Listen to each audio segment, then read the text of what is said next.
ey Allohim, yolvorib so'rayman, onajonimni jonini omon saqla, ularni o'z panohingda asragin. Bilasan-ku, bu dunyoda menda onamdan boshqa mehribonim yo'q, ey Alloh. Yarim ko'nglim qana to'lsaydi, Ahvollari yaxshimi? O'zlariga kelib qoladilarmi? Afsus, biz qo'limizdan kelgan hamma ishni qildik, lekin uni saqlab qola olmadik. Bardam bo'ling. Singlim, Alloh sabr bersin.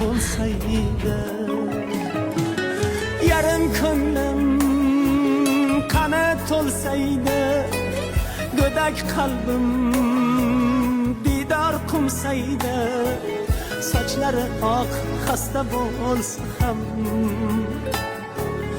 orangizda onam bo'lsaydi.